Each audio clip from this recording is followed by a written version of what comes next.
Hey, this is CJ with CJatCompRCC.com, and in this series of videos I'm going to be assembling the new Team Associated B5m team kit. I'm unbagging and prepping the various shock parts before I demonstrate the assembly. Just wanted to see if I can get this into the camera. If you've noticed, I've used a blue magic marker. There is a number 1.6, 1.7, 1.5 on each set of pistons, and you get two full sets of these. The instructions suggest using the 1.6 pistons in front, the 1.7 in the rear. To help you see these numbers, take a Sharpie and don't use the tip, use the side edge and just go back and forth over the edge of the piston, over the side of the piston here, and the numbers are stamped in, so the numbers become a lot easier to read, as you might be able to see here in the camera. That's a 1.7. The next step in preparing these pistons is to carefully cut them off the tree with an X-Acto knife.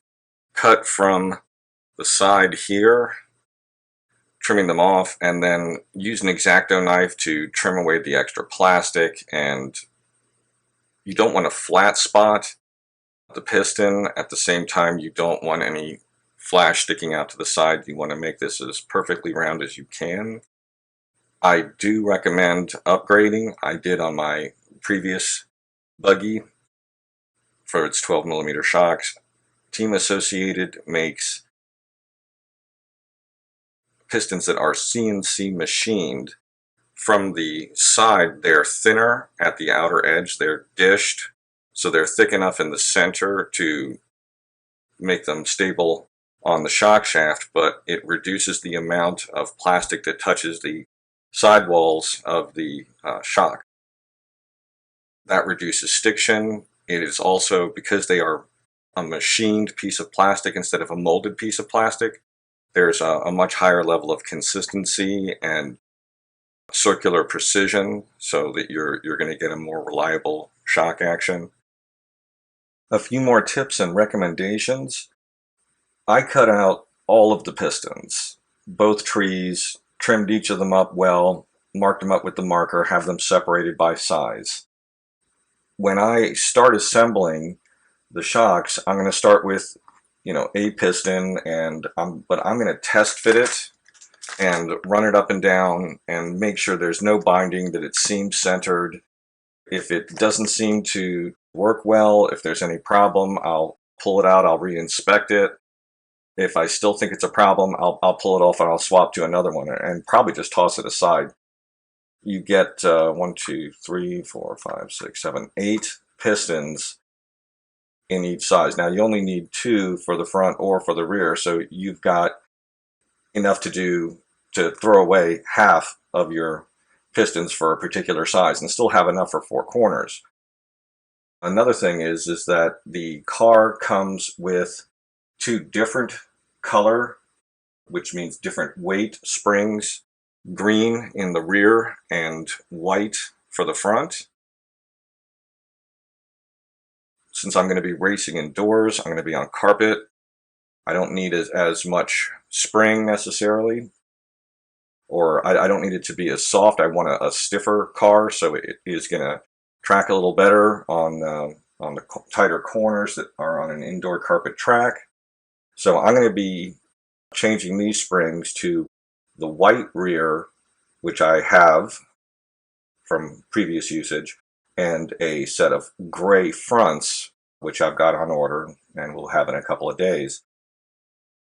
That will give me 1 grade stiffer front and rear from what is provided with the kit.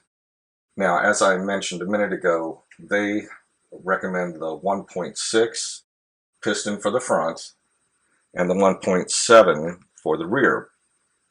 And that goes hand in hand with the 2 springs, a stiffer spring in the front than in the rear, a smaller number piston. That means that the holes in the piston, the 2 holes on either side of the hole where the piston goes in, that's where oil vents through along with up the sides around the piston, and that provides your damping rate. and I am probably going to go with 1.5 in the front and 1.6 in the rear. Again, because of the type of tracks I'm going to be running right now, I'm going to go with a little bit of a higher dampening rate to go with the higher rate springs that I'm going to be putting on. Also, get yourself some of these little boxes. This is a very nice product. I think I paid about $3 or $4 for this. I'm pretty sure it was under $4. It's a Racing product. You have this larger plastic box with rows of smaller containers, and as you can see, I've got everything from pinion gears to body pins to various shock parts. When you get done assembling these shocks, you're going to have a lot of leftover parts, little O-rings, little spacers, things of that nature, and obviously you're going to have a bunch of pistons, and they come in 3 sizes. As you can see, I'll put some little labels on here, 1.5, 1.6, 1.7 to match the pistons. So all my spare pistons, all the unused ones, I'm going to go ahead and drop in this box, and then when I'm at the track, if I want to change the shock settings, if it's such a change that I'm not just doing oil, I've gone up 1 or 2 rates in spring, or down 1 or 2 rates in spring, and I want to change the compression level, the damping level, to match that more than what I would get with just a shock oil change, I'll have my pistons on hand to go ahead and rebuild and make those changes. If you can get this at your local hobby store or order it from Team Associated, it's a product called Green Slime. Highly recommend this. I use it all the time when I build and rebuild shocks. It helps lubricate the O-rings, it helps them seal better, and it helps prevent them from swelling. You have 8 spacers. Now these go onto the shock shaft and they limit the travel of the shock. You have 4 extra, 2 extra per shock. The recommended setup is using 2. And by removing 1 or adding 1 or 2 more to that stack, that can reduce or increase subtly the amount of total travel that the shock has, the distance that the piston has to travel to the top and back down. So you're limiting the downstroke and shortening the shock slightly. And that's one of the things you'll play with for tuning. There's different conditions where you might do that. Each one of these adjusters has a small groove, and you want to put that O-ring in there. I'll go ahead and demonstrate that now. And what that does, it doesn't prevent, it's not an oil retention thing, it is to prevent the adjuster from unscrewing on its own. And that's all there is to it. Take the smooth X-Acto knife and I just run it around the inside to make sure that it's seated all the way. And then you can thread those onto the shock body. And it's going to be a little stiff, and that's the whole point of that O-ring. I do some things slightly out of order. For example, I go ahead and put these on.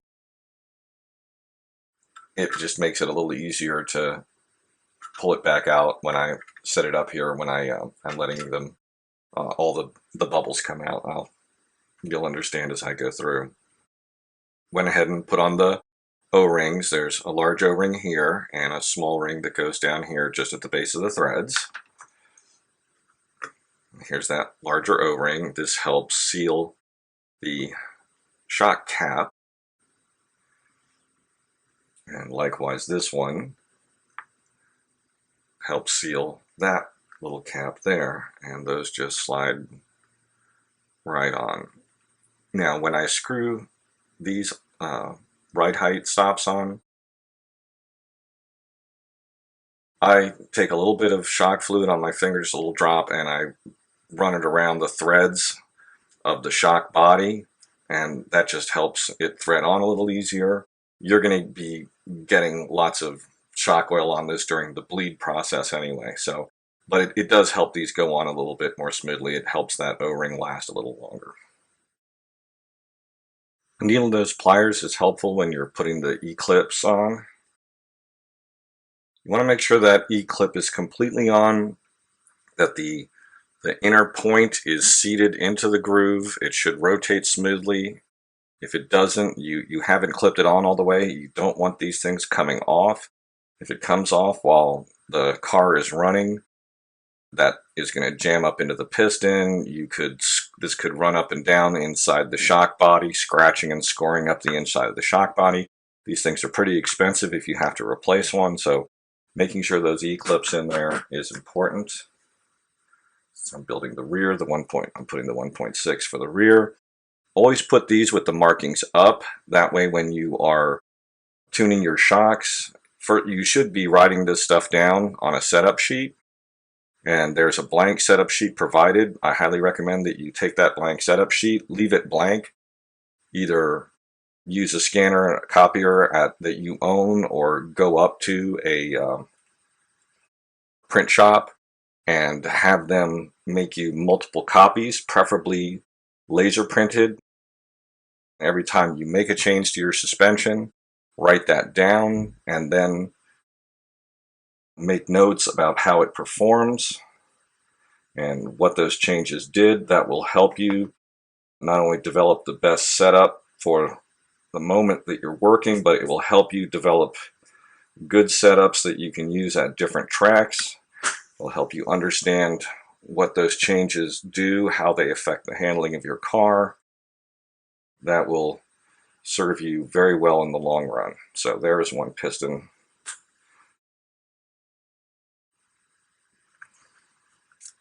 I'm going to take a moment and pause the video and cut these pieces out.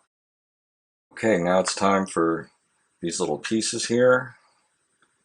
And 2 O-rings and the cap. Now, when you are installing these, make sure you put them in the correct direction. The thin spacer that goes in first, there's a little raised area that is circular, and then there's a wider area that's more of a rounded edge square. The circular area goes in first. So if the circular area is pointing up,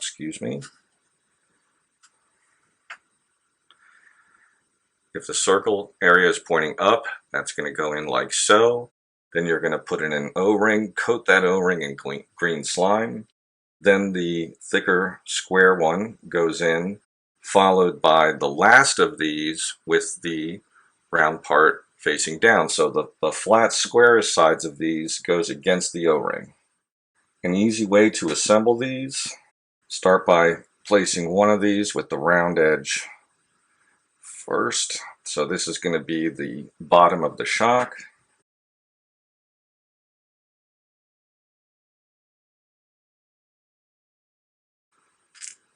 Take the O-ring, coat it in green slime. Don't need to be sparing on that. Slide that on. I generally just rub a little green slime on everything because it gets on your fingers anyway. Take the next O-ring, rub a little green slime on it.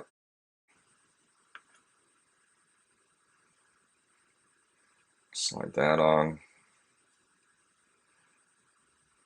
Take the last spacer, round side facing out, and there is the stack. And then I'm just going to slide this in. Before I do that though, I'm going to get a little extra green slime on my fingers. And I'm going to wipe it around that stack, get everything coated with that. And I'm going to go ahead and get all that little extra green slime off my fingers. I'm just going to go ahead and slide it in there. That's going to get rubbed down along the edges as I insert this in.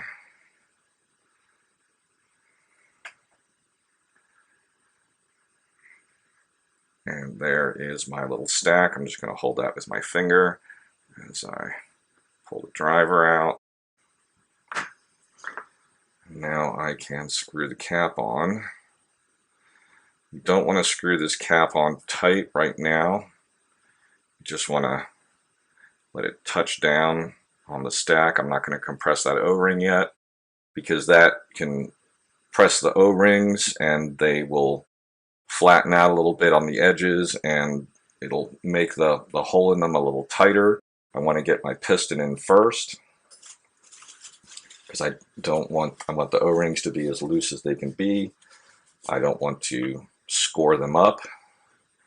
As I mentioned earlier, using a little bit of green slime again.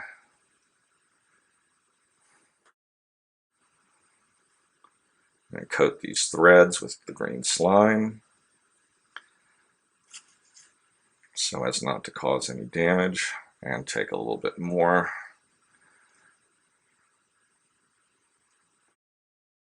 And just go ahead and coat the shaft, piston shaft, a little bit with a little more green slime. And just slowly ease that in. And there we are. And the piston is travels nice and smooth. There's no binding. So I did a good job of trimming that out.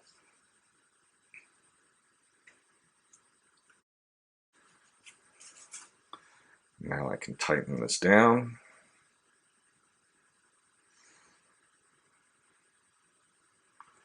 Don't use pliers on these or anything. Just finger tight down on top of the O-ring. And we have nice smooth action. That's one. I'm going to go ahead and stop filming for a moment. I'll start the video back up again once I've assembled the second one.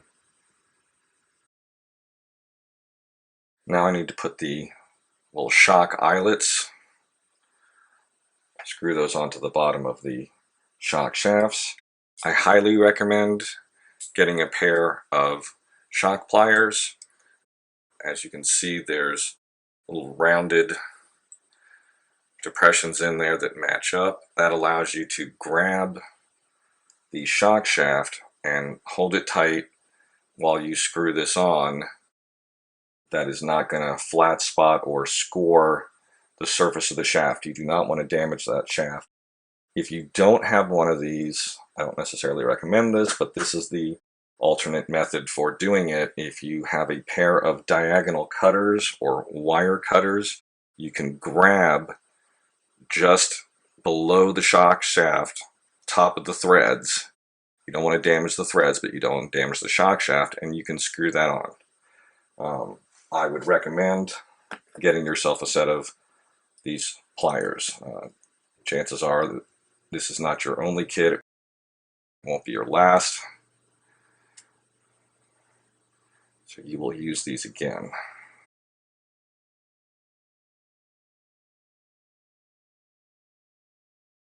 And you want to thread that on right to the base of the threads. You can also compare it with your other shock, make sure that they're equal.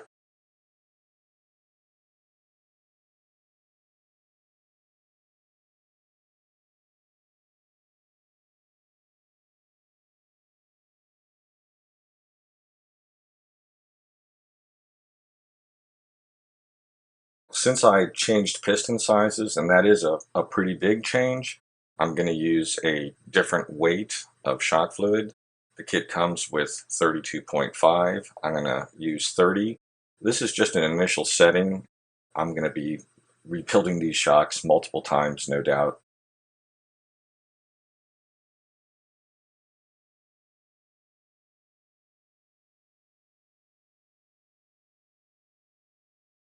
Now, I usually fill mine up a little closer to the top. They say fill it 3/4 of the way.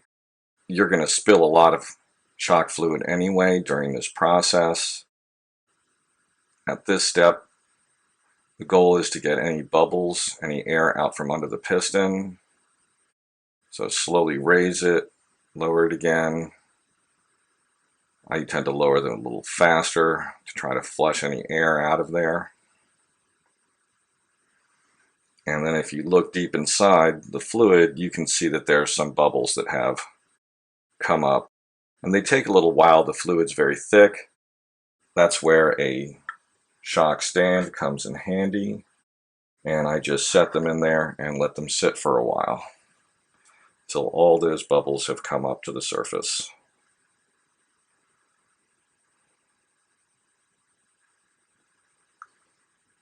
Any air that you might have trapped is going to make the shock function differently than its neighbor, and that's not what you want. You want shocks left and right to function identically.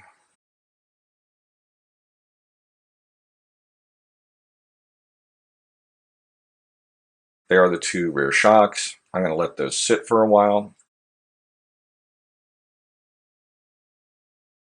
The bleed screws come in a separate bag. There are two very small clear O-rings. Color on them may vary. As you can see, they're very, very small. And those are going to go on top of these screws during the bleed process. They do recommend that you start by threading this in a couple of times just to start the threading process. Makes it a little easier when you're actually doing it. Those are not hard to get in. They recommend 2 or 3 turns. I'm probably doing it about, or 1 or 2 turns. I'm probably doing it about 3 or 4 turns. It's not a problem to go ahead and get those started. And then I'm going to set them aside, but before I do, since the next time I use them, I will be in the bleed process, I'm going to go ahead and put those little O-ring, sort of like a washer almost. Last time I built these shock absorbers, they used a rubber O-ring. Looks like they've changed that slightly. So now I'm just going to set those aside for later. I've already cut out the spring caps. They come in 3 sizes. They give you a whole bunch of them. These things do occasionally get broken. That's one of the reasons they give you so many. Well, the shocks have been sitting for a while, probably about 40 minutes. Sometimes you'll have a little bit of froth, a few little bubbles that might be right at the surface, and you can just reach in with a tool, make sure it's clean, because you don't want to get any grit.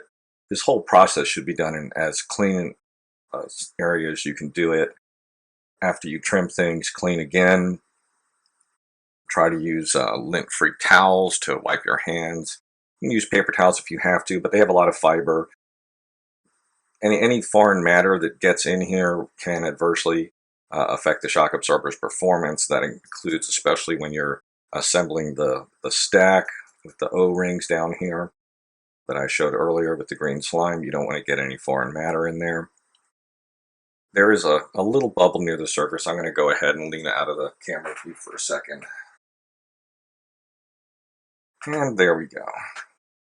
Now, top off the shock absorber. You take one of the caps,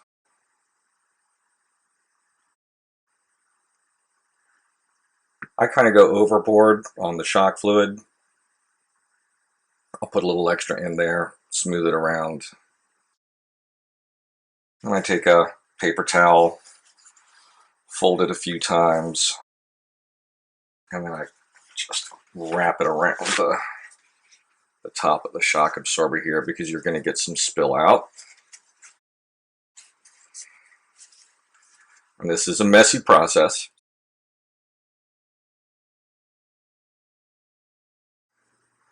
So now you screw the cap on, and bear in mind that the bleed screw is not in here. You'll see a little bubbling at the cap.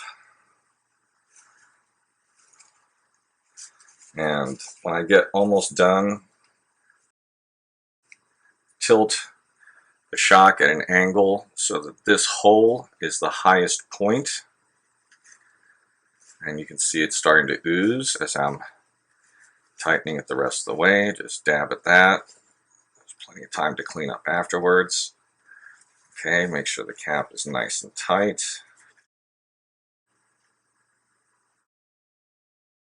Now that I've got it in that position, I'm going to take one of the screws that I have the little plastic ring on, like a little O-seal or washer. I'm going to have that ready. Have some paper towel because you're going to push out any excess fluid. And then hold that shock shaft in place. Like with any very small screws going into plastic, be careful that you don't over tighten that. That's little O-seal is there, and that threads through a fairly decent amount of plastic. You're not going to be seeping out through there once that screw is in place. Now I can push the shock absorber in and out. Feel it pump up as you do it a few times. And there's just a little bit of rebound there. Now, shock rebound, that's when you push it all the way in and it comes out depending on what effect you're trying to get out of your shock absorber. Sometimes you'll bleed it such that you get a higher amount of rebound. I'm going to go ahead and set this down for the moment. I'm going to bleed the next one. As I'm assembling the rear shocks, I just thought of something that I had not shown you that might be helpful. These little ball studs that are going to go into the little eyelet at the bottom of the shock. Those can be a little hard to get in. The easiest way to do it, I've found, is to take a pair of pliers and just pop it in like so. And now it's time to mount the shock absorbers.